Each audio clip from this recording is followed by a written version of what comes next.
humans, and welcome back to my channel. For those of you that don't know me, my name is Amy, and as you guessed it, it's Friday. It's another foundation video for you guys. Today I am going to be trialling the Rimmel Lasting Matte Foundation. I don't know when this came out, I don't know how old this is, but it's definitely a new foundation to me within the Rimmel lineup. I have used the Rimmel 25-hour Lasting Perfection, I think. No, not Lasting Perfection, that's a collection. I've used one with the red lid, I've used one with the blue lid, and I did try the Wake Me Up when it was the Wake Me Up, because it's not the Wake Me Up anymore, it's like Lasting Radiance or something. I quite enjoy Rimmel foundations actually. I've never really found one that I haven't really gotten on with. The Matte Perfection isn't my favourite, it doesn't last the longest on my skin, so hopefully this Lasting Matte one will be better for me and my skin type. So it says long lasting and lightweight, this ultra comfortable powder finish formula leaves skin truly mattified, feeling soft and providing the flawless base for your makeup. I got mine in the shade 200 Soft Beige. I think there were about 30 shades of this, I'm not really certain. I'll put all the information, as I do with all of my other foundation videos, in the description box down below. So yeah, we'll dive straight into it. I'll start by priming my skin, and good news, I finally finished both of those ordinary high adherence silicone primers.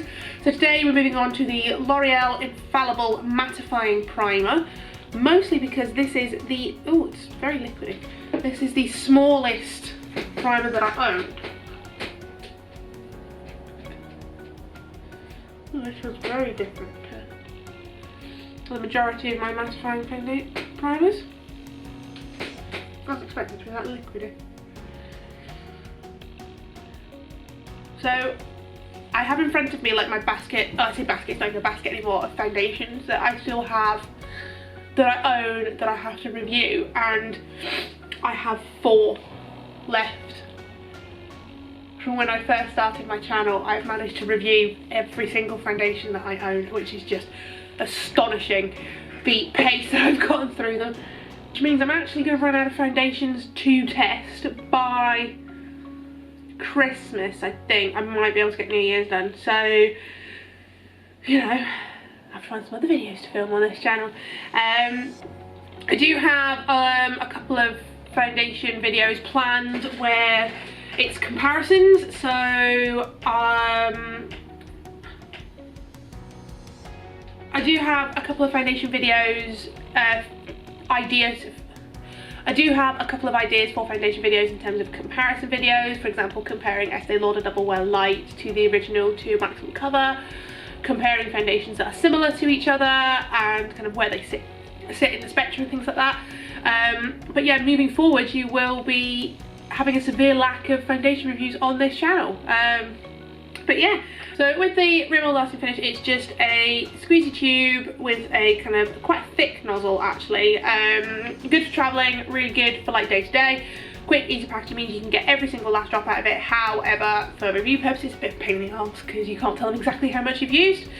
So I'm expecting this to be quite thick. Yes, it is. It's like a mousse. Anybody remember Maybelline Dream Matte Mousse from when you were like 12? Yeah, that's literally solid. That is a mousse.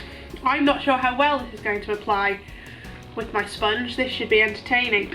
I think this might be one of those ones that definitely looks better with a brush, but hey ho, we'll move. Oh god. Dive straight into it. I've had to kind of just scoop that up.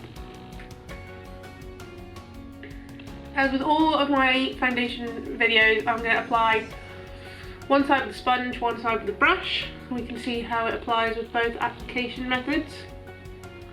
Got a new sponge today. I think this one's from Moly.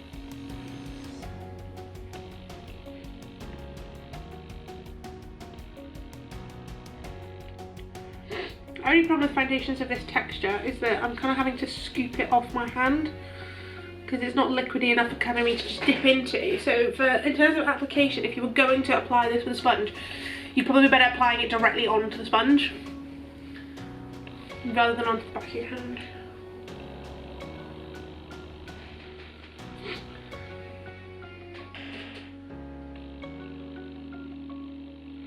And if you're wondering why I'm holding up half a mirror, oh god, I was filming the other day and dropped my eyeshadow palette on the floor.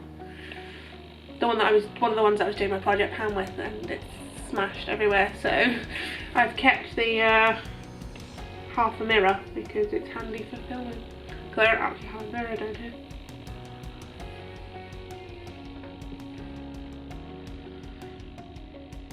This has a very similar texture and quite a similar finish to the L'Oreal Infallible Total Cover, the really moussey matte one from a couple of years back. I'm getting very, yeah, they're very, very similar.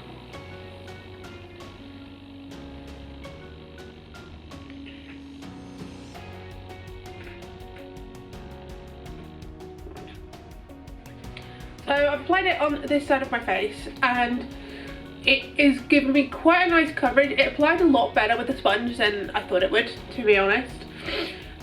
Just a bit of a pain in the ass to scoop it off the back of my hand, but to be fair, that's my bad. I should have known to, with a foundation of that texture, to put it on there directly onto the sponge.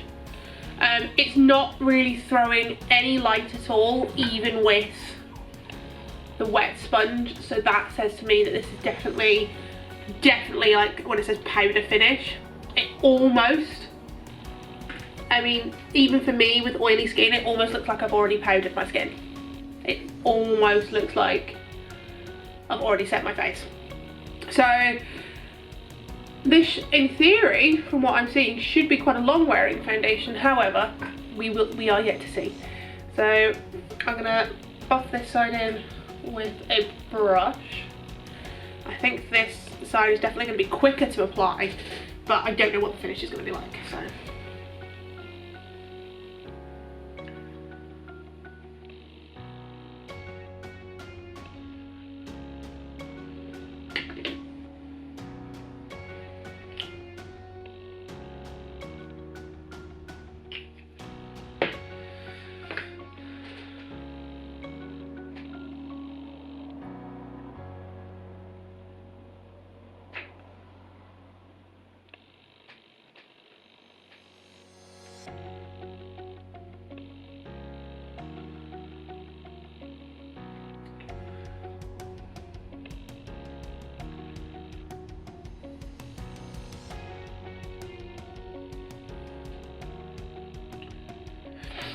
So that's the foundation on both sides of my face. I must say, while that took me about 20 seconds to apply, not even that, it doesn't matter how much I'm buffing this in or how, like, what strokes I'm using, stippling motion or whatever, you can see brush marks in this side of the foundation, and they are quite noticeable.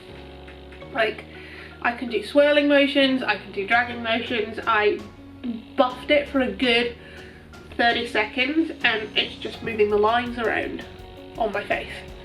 So technically cheating, however, just because I'm going to have to go outside today, I am just going to, particularly across my nose, because that's where it was looking the worst,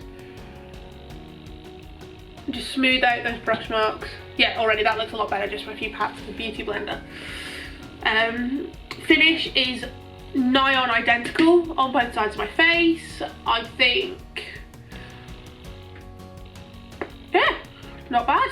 I would definitely say this applies a lot better with a sponge, just because you don't get the brush marks in the foundation itself. Seems to be sitting really well across that primer. I think I used about half the product, to be fair, on, not even half, probably not half, no.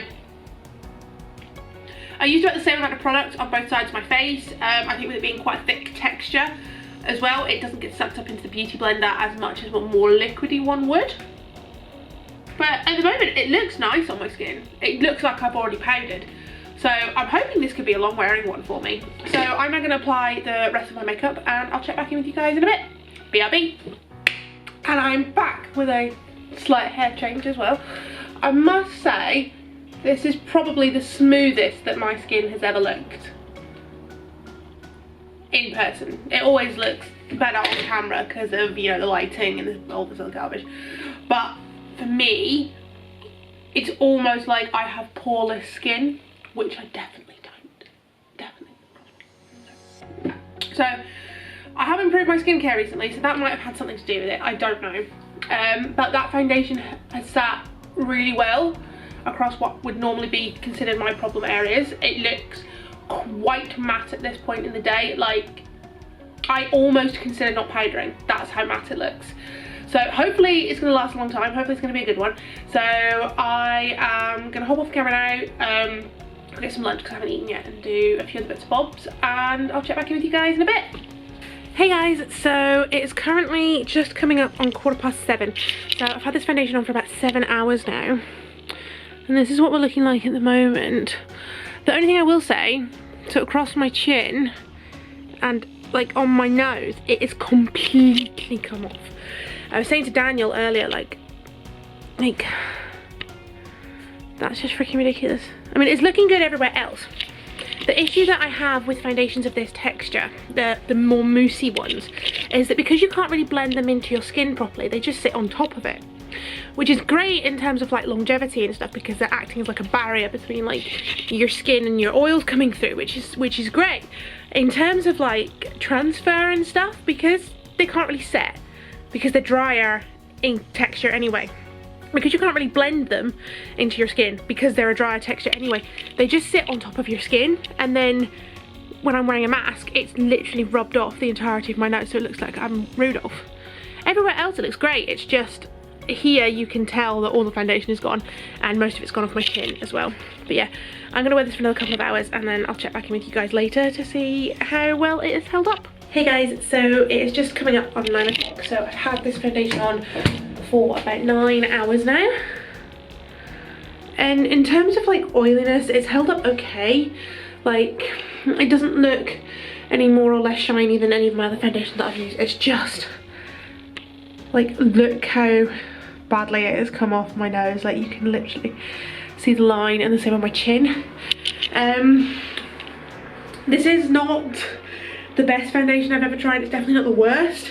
If you weren't having to wear a mask and you weren't going somewhere where transferring was a problem, then in terms of like oiliness, this has lasted so well that like it really hasn't gotten that oily, to be honest, for me and my skin.